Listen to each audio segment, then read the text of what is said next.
Ito na po mga katukoy ang ating nakuha. At ari po pa ngayong hapon lang ang gulayin.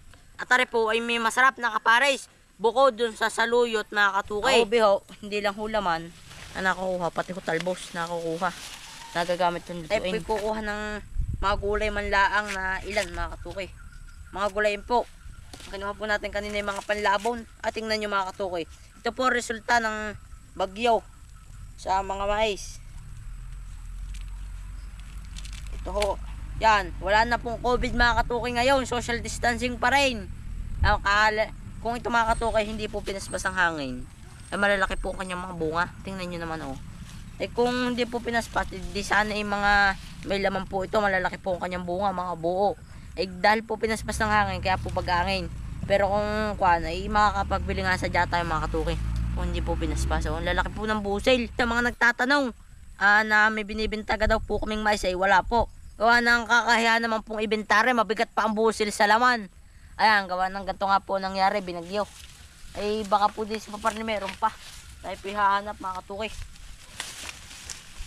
At ari po, kahit bagangin ng ari po yung mapapakinabangan pa rin yung mga puno. Yung mga puno ho ng mais, ating mayot kumpay pa rin sa baka. Tingnan nyo naman mga katukoy. Oh, sa haba ng ari. Ay, ng busil na rin mga katukoy. Ay, tingnan nyo, naputol na. Sa haba ng busil na rin mga katukoy.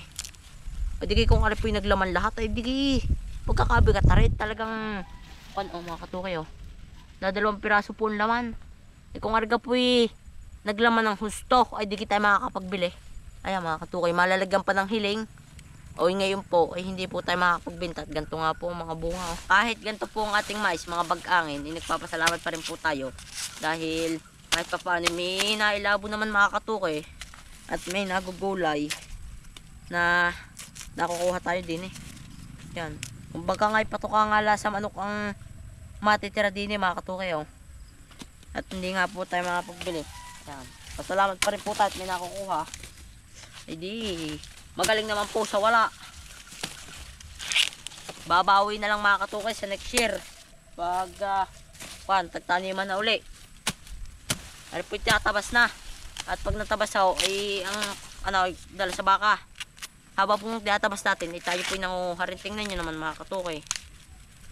May ilang pong piraso talagang magaganda rin. Ay ang problema nga lang mga katukoy ko, ilang piraso, baka po hindi pa makaisang sakaw ng gantong kakuha ko. Baka mga katukoy, din sa lapat ng maisa namin aring pinaspas ng hangin baka hindi pa po makakalahatin sakaw. Wala pang 1/4 sa sako ng bimeg ang makukuha natin karning good na mais. Ito yung maganda-ganda at baka maganda naman ang laman. Kahit po kasi maganda ang labas, yung loob naman po yung mga bag-angin din po minsan. Yan po, ari po good, maganda. Ito mga katukoy, pag ganito na hong itsurahin at medyo matigas na, ay ari po yung panlabo na hindi na po panggulay. Ayan mga katukoy oh. Ayos naman po, good.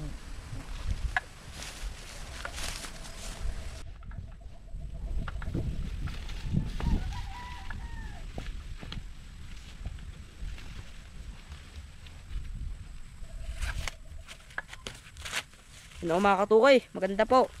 Ang problema lang po, ayan, may tama po sa ibabaw. Pinangainan ng uod. Ayos na po rin oh. Marami naman po mga katukoy mapipili po din ng mga pangsarili lamang na labunin. E di mga labunin nga lang pong pansarili, hindi po pwedeng pambinta. Yan, tsaka mga patuka po mga katukoy sa manok. Meron po din yung makukuha. Ari himayin, ibubualaw, yun hong masarap ding luto sa mais.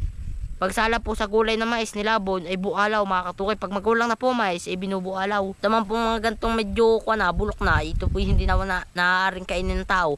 Ipang manok na lang po. Ito na po mga katukoy ang ating nakuha. At ari po pa ngayong hapon lang ang gulayin. At ari po ay may masarap na kapares.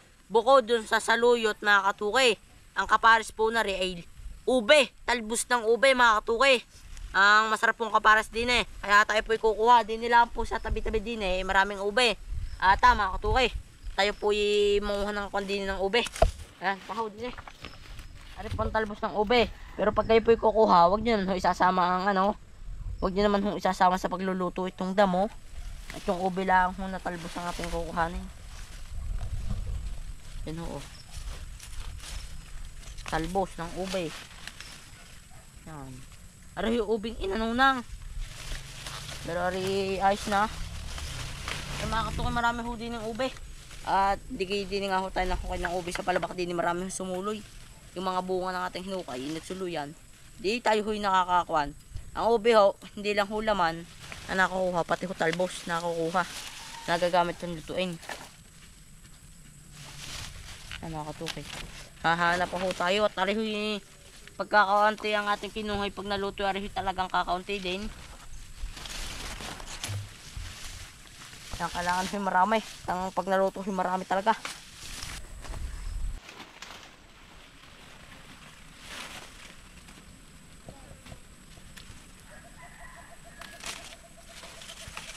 Ari naman mga katukoy, hindi ko namamatay. Pag pinanalibusan lamang, pag lang tatabasin ng puno.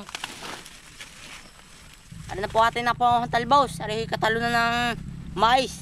Ayun ho. Siya, hanggang dito na lang po.